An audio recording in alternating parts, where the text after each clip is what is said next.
Hello everyone, and welcome back to the channel.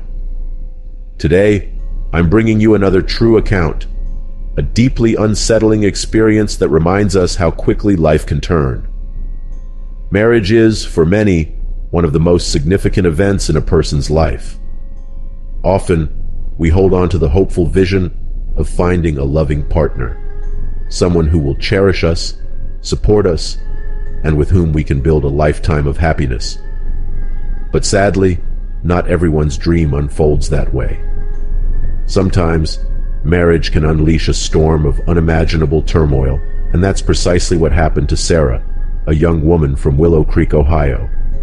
Like many, she envisioned a joyful future after her wedding. Yet a series of devastating events followed that shattered her mental stability, leading to moments where she felt she couldn't go on. But was this purely the aftermath of a failed marriage? Or was there a hidden, terrifying paranormal angle at play? It's a truth that might just defy belief. Sarah lived there with her parents and her brother Michael. She was a wonderful, kind-hearted girl, the only daughter cherished deeply by her family. Her nature was warm and sociable, a trait she shared with her mother. They were a middle-class family, accustomed to traveling by train for any significant distance. One particular day, they were on a train journey, seated opposite a family, a lady and her 2 children. Being naturally friendly people, conversation soon sparked up. They learned the lady was the wife of a police officer stationed elsewhere, and they chatted about various things, avoiding police matters, just sharing general life. The journey passed pleasantly. During their conversation, Sarah's parents mentioned they were looking for a suitable match for their daughter, as she was of marrying age. As their journey concluded and they reached their destination, the lady offered a parting remark. "Don't you worry at all. Your daughter will be married soon." It was a kind, perhaps standard well-wish, and they thought nothing more of it at the time. Some time passed. Then, a proposal arrived for Sarah from a doctor. The family was impressed. The young man himself seemed decent, and his family appeared to be good people. He was well-educated and seemed kind-natured. The families met, and soon after, Sarah and the doctor, whose name was David, exchanged numbers and began communicating. They spent time talking on the phone, getting to know each other, even meeting up a few times to gauge their compatibility, to see if they could truly build a life together. Sarah found David to be very amiable. He talked to her kindly, seemed genuinely fond of her. Their bond grew, almost as if they had known each other for years. And so, in 2020, Sarah and David were married. But almost immediately after the wedding, Sarah's world began to crumble. The deluge of sorrow descended swiftly. Within days of their vows, David's demeanor changed drastically. The kind, engaging young man Sarah had fallen for seemed to vanish. He became distant, verbally abusive, and sadly his cruelty escalated to physical altercations. He took possession of all her jewelry, leaving her utterly dependent and vulnerable. Sarah's spirit was crushed. Her mental state deteriorated severely. Trapped in the house, sinking into a deep, oppressive depression, she barely knew what to do. Finally, she called her family. She simply said she wanted to come home for a few days, without revealing the horrific truth, wanting to protect her family's honor. She returned quietly to Willow Creek and stayed. After a fortnight, her mother gently asked when she planned to return to her husband's home. That's when Sarah finally broke down. She told them everything: the abuse, the isolation, the absolute misery. She made it clear she wouldn't go back. Her family was devastated. They contacted David's family, trying to understand. The shocking truth emerged. David was involved with another woman and was planning to remarry her. Discussions were held, and it was agreed that Sarah would remain at home until the situation could be resolved. But you have to wonder, was David always like that, or did something change him after the marriage? Sarah was home, but she wasn't the Sarah they knew. She was withdrawn, silent, spending most of her time alone in her room. Everyone assumed the trauma of the broken marriage had taken a severe toll, plunging her into depression. a natural consequence when a life-altering event goes so terribly wrong. For a while they let her be, hoping she would heal with time. But Michael, her brother, couldn't bear to see his sister this way.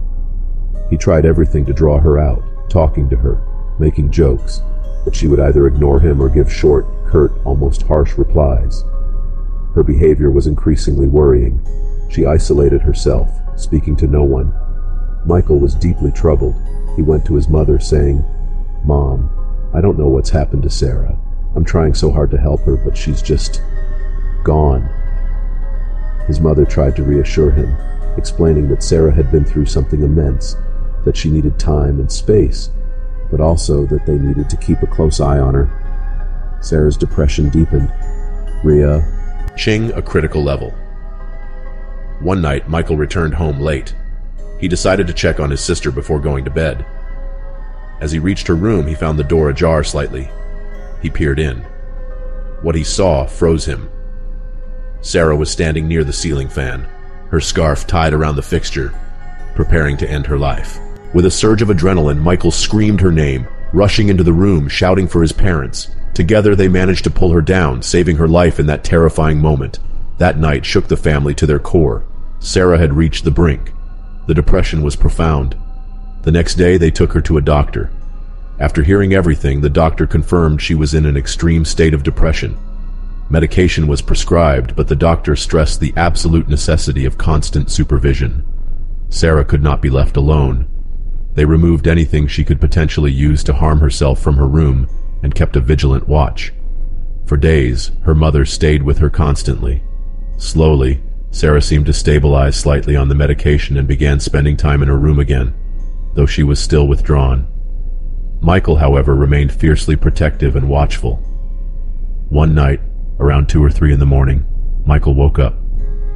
A feeling compelled him to check on Sarah. He crept down the hall to her room. There was a window that offered a view into her room, which they usually kept slightly open for ventilation. He reached the window and peered inside. Sarah was sitting up in bed. Her hair was pulled forward, obscuring her face. She was murmuring something strange, a low, guttural sound, in a language Michael didn't understand. Her body was trembling violently, shaking uncontrollably. He watched, frozen for what felt like an eternity, maybe 4 or 5 minutes. Then, suddenly, she lifted her head. Her eyes, visible through her hair, were not Sarah's eyes. The look in them was utterly terrifying, filled with a malevolence that sent a jolt of pure fear through Michael. He instinctively recoiled, quietly backing away from the window and hurrying back to his own room, heart pounding. He didn't understand what he had seen. For the first time, it felt that the person sitting there wasn't his sister, but something else. The next morning, Michael went straight to his mother and told her what he had witnessed. To his surprise, his mother's reaction wasn't disbelief. "What are you saying?" she whispered. I felt it too. I thought something like this was happening." They decided they would both watch that night. Later that night, Michael and his mother crept back to Sarah's room and peered through the window. Again, Sarah was sitting up, muttering in that disturbing way. His mother was visibly distressed, witnessing it herself. Before they could react, Sarah suddenly turned her head, opened the window wide, and shrieked at them. The sound was not human, filled with an ancient, terrifying rage. It startled them so badly that they stumbled backward. The commotion woke Sarah's father. "What's going on? What was that?" he called out. They rushed into Sarah's room. By the time they got inside, Sarah was lying in bed, quiet, seemingly asleep. They woke her gently. She was completely normal. "What's happening? What was I doing, Mom?" "I was sleeping," she said, confused. His mother started to explain what they had seen, but Michael quickly stopped her. "No, it's nothing, honey. Go back to sleep. You've taken your medication, haven't you?" he said, knowing the medication would make her drowsy and potentially explain her disorientation. Sarah confirmed she had taken her dose and soon drifted back to sleep. The next morning, Michael and his mother spoke to Sarah's father, relating the full incident from the night. He was skeptical. "You two are letting your imaginations run wild," he insisted. "She's ill, yes, she's deeply depressed, and the medication might be causing strange side effects. Don't put these kinds of ideas into her head. Just let the doctors do their work." He refused to believe there was anything supernatural at play, convinced it was solely a medical issue. But Michael and his mother knew, deep down, that this was more than just depression. They continued to monitor Sarah, and the strange nighttime incidents escalated. She would scream, yell in unknown languages, her voice sometimes changing, sounding ancient and powerful. Now her father could hear the screams too. He could no longer deny that something profoundly wrong was happening. He finally conceded, "You're right. This isn't just medication. This isn't just depression. What do we do?"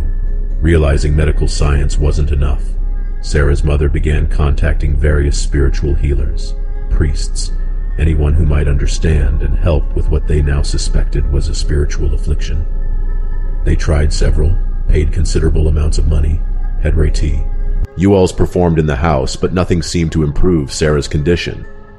This highlights a difficult truth. Finding genuine help in such matters can be incredibly challenging. After trying 5 different practitioners with no success, Sarah's parents felt lost. They had exhausted their options in that realm. They decided to continue with her medication and simply focus on caring for her, accepting that this might be their reality now, that she might never fully recover, or perhaps they feared her life would end like this. They stopped actively seeking spiritual intervention, focusing solely on her physical care, while the terrifying nighttime episodes continued. Her screams would echo through the house, a sound of pure torment, and they had no idea why she was suffering like this. As all this unfolded, the end of 2022 arrived. 2 years had passed since her wedding, 2 years of this ordeal. Sarah had a good friend whose father owned a pet shop. This friend knew about Sarah's struggles and her deep depression. She thought perhaps a companion might help. Research often suggests pets can significantly aid in combating depression. So she gifted Sarah a small puppy, a golden retriever. Sarah loved the puppy. She cared for it tenderly, and initially, everyone hoped this little dog would help pull her out of her darkness. But within days, the way Sarah interacted with the puppy began to frighten them. She would hold the dog in her lap, stroking it, and whisper in a chillingly possessive tone, "You're my son, my son. You'll grow up to be a police officer, and you'll catch all the thieves." The look on her face as she said this was disturbing, intensely possessive and unnatural. Furthermore, the puppy, barely a month or 2 old, would cry almost inconsolably at night when it was in Sarah's room. The family became so disturbed they moved the puppy to a different part of the house to sleep. But even then, at night, the little dog would whimper and stare fixedly toward Sarah's room. It seemed to sense something that they couldn't during the day. Perhaps whatever was tormenting Sarah at night was strongest then, and the innocent animal could feel it. They had tried everything: medical help, spiritual help, companionship. Nothing seemed to work. When you reach that point, sometimes you just resign yourself. You think, this is how life is now, this is our normal. Sarah's family began to lose hope that she would ever get better. They braced themselves for a future where she might either slowly fade away or live out her days in this tormented state. Michael, by this time, had gone abroad for his studies. One day, their cleaner arrived to help around the house. As she approached the front door, she saw a basket placed just outside in the yard. Inside the basket was a doll made of black cloth, surrounded by things like lemons and red powder. The cleaner, unnerved, called out, "Ma'am, look at this! What is this?" Sarah's mother came out, asking what was wrong. By the time she reached the door, the basket was gone. Sarah had already taken it into her room.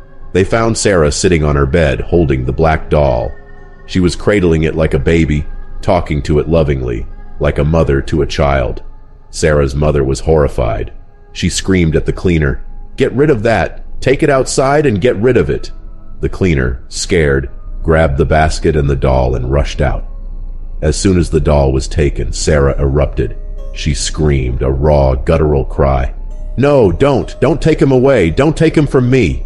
She wept inconsolably, thrashing and crying out for the doll.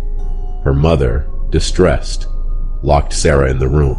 As she tried to process what had happened, Sarah's mother wondered, who could have left that basket?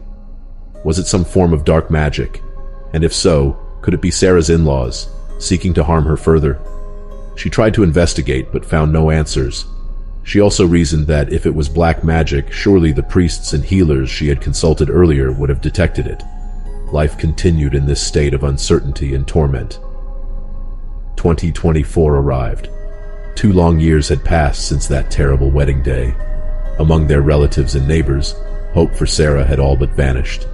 Most believed she would either succumb to her illness or live out her days lost in madness. But as the saying goes, when all seems lost and no human help appears, sometimes a higher power intervenes. One day, Sarah's mother was on a spiritual journey, visiting a sacred site. As she left, she noticed an elderly person sitting nearby, who seemed to be looking intently only at her. After a few moments, the person stood and approached her. "My dear," they began, "I see you are carrying a great burden, seeking a solution you cannot find. Know this, a guiding spirit has shown me your plight. Do not despair. Your daughter will be well. Take her to the spiritual center in the city, the one known for healing. Divine grace will see you through." Sarah's mother was stunned. How could this stranger know about her daughter's suffering, her long struggle? While she didn't fully grasp the meaning, the person's words resonated, especially the mention of a specific spiritual center she hadn't considered before. Her family had always held a deep reverence for spiritual matters, and this felt like a sign. She decided to follow the guidance. She took Sarah to the spiritual center in the city and met with the head spiritual healer there. After explaining everything, the healer began their process. What they discovered was shocking. Not 1, but 3 malevolent entities were attached to Sarah. When the healer confronted the entities and asked why they were there, they revealed they had been instructed to ruin Sarah's life, to strip away all her happiness, and ensure she wasted away and died slowly. Everyone present was horrified. Why would someone do this to an innocent girl? The immediate suspicion fell upon Sarah's in-laws, especially given the circumstances of the divorce. Was it her husband's family? They asked the healer. No, the healer replied. This dark magic was cast by a woman. Which woman? Sarah's mother asked, confused. The woman you met on the train, the healer revealed. The words hung in the air. The train. The police officer's wife. It clicked. The healer then added another detail. You invited her to the wedding. She performed the ritual on the day of the wedding itself. At this point, the family was completely bewildered. They had met this woman on a train. They had kept in touch. She seemed perfectly nice. She even visited their home. They had invited her to the wedding as a friendly gesture. They had no idea she harbored any ill will. Why would she do something so terrible? The healer explained the motive. The woman had an older son who was studying or working elsewhere. Her deepest desire was for Sarah to marry him. She had taken a liking to Sarah from the moment they met on the train and wanted her as her daughter-in-law. Sometime after they met, the woman had proposed the idea of Sarah marrying her son. But when Sarah saw his photo, she had politely but firmly refused, stating she didn't feel a connection. The woman was deeply offended by this rejection, taking it as a personal insult, despite Sarah's mother trying to smooth things over, saying they would remain friends regardless. Even after the rejection, the woman continued to visit and maintain contact, seemingly friendly. The wedding invitation was extended as part of this ongoing acquaintance. On the wedding day, amidst the celebrations, the woman approached Sarah. It was a cool evening. She offered Sarah a beautiful shawl, insisting she wear it to keep warm. Sarah took it, noticing a strange, almost cloying scent, but thought little of it, assuming it was perfume or the fabric treatment. She kept the shawl draped around her until the main wedding ceremony began. Neither Sarah nor her family knew that this seemingly ordinary shawl was enchanted. The woman had imbued it with dark energy, a vessel for the entities. On the day of Sarah's wedding, using the shawl, she cast the spell. And from that moment, the three malevolent entities had entered Sarah's body, as revealed by the spiritual healer. The truth was staggering.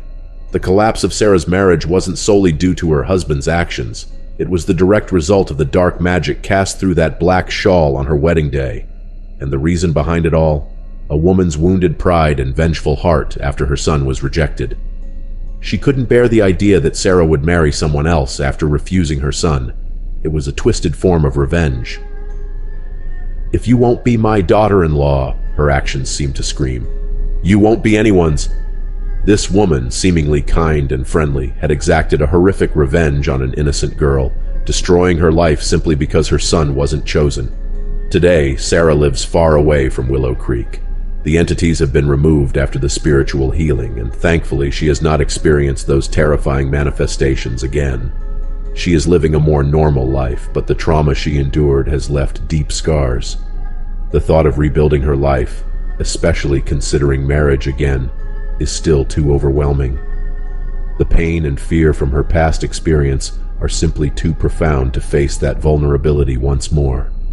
This was Sarah's story. We sincerely hope she finds complete peace and healing in time.